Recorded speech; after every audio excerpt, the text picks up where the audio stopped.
Okay, guys, so I'm getting ready to make some bone broth. These are bones from our organic grass-fed cow that we bought. I've actually had these in the freezer, saving them up, and now we're got enough to make some.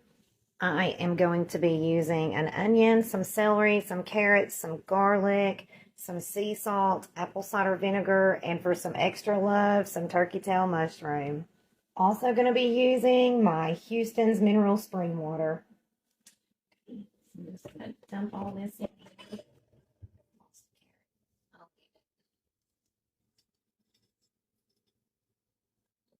Handful of my turkey tail mushroom. Yum. Sea salt. I'm going to use a couple tablespoons of the apple cider vinegar.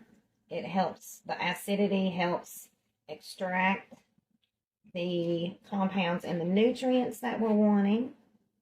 And now my water, blessed by an angel from the Houston's well in Newmarket, Tennessee.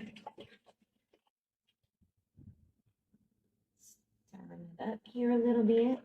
I'm going to put this on low and let it cook for 24 hours. I like using the crock pot, guys. I do just for, I like the slow cook method. I really do. And there we go. I like that I can just put my crock pot just in the corner there and it's just out of the way too. So my beef broth is done and I am getting ready to strain it in this pot. This is a lot. Lord, I hope I don't make a mess. Maybe should I call my husband for help? Nothing, I'm just straining this beef broth and it's just a big Headache. no pot. Still a little hot. Okay, I see why it's got those flavors in there. You put different things in it. You'll probably want to strain that a second time. Yeah. I'm just going ahead. So I'm trying to strain it again in a smaller pot. I actually dropped some in it, but I'm wondering if this pot's going to be big enough. It is, because this would be better to get it in the jars anyway.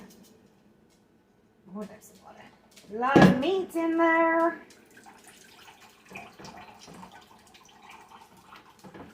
And I got a bucket from outside. I think what I'm going to do with this stuff is bury it in one of my, trying to get it over this way, but I'm going to bury it in one of my vegetable beds. The front one that's probably been getting the least amount of attention this winter.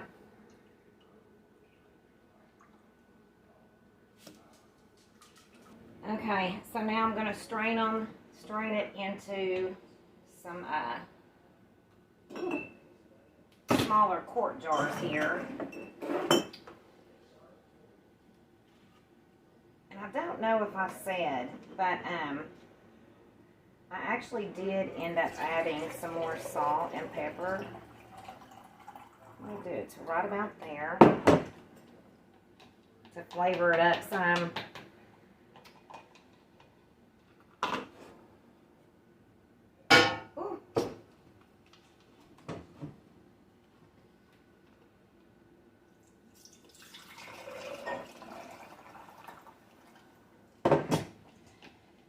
And I'm going to sit these in the refrigerator overnight. They'll last for about 4 or 5 days in the refrigerator. And then I'm going to put a couple in the freezer. But tomorrow, after they've cooled in the refrigerator, some fat will form on the top of it. And I'm going to scrape it off of there. I'll show you how that goes tomorrow. Ooh! Okay, so I have more than I thought. Yay!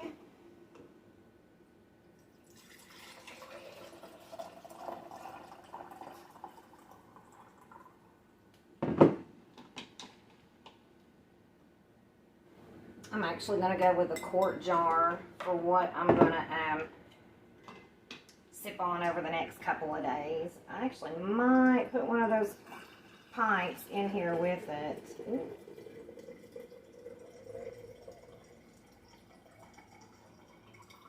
Too carried away. I should have emptied my strainer. It must be kind of clogging up a little on me. Well, we're just going to let it wait now. We're just going to have to let it drain now. Ooh. So I've had these in the refrigerator overnight, and as you can tell, the extra fat, it settled on the top on here. I've already done my other jars, so what I'm doing is scooping and scraping this off the top, putting it in here. I'm not sure. I might try to maybe, I don't know if this is enough to try to make some tallow or not, but yeah, so I'm getting this off of here, and I'm putting these in the freezer for later use and drinking on my big jar. Okay, so I got those big pieces off the top. I can't really get all the little pieces, but that'll be fun. It'll dissolve when I heat it up and use it. So yeah, like I said, these are going in the freezer, and they're good for a few months in the freezer, and in the refrigerator, you know, maybe about five days. I drank some of this yesterday when I made it, and my hip has really been feeling a lot better today. So I'm very pleased with it.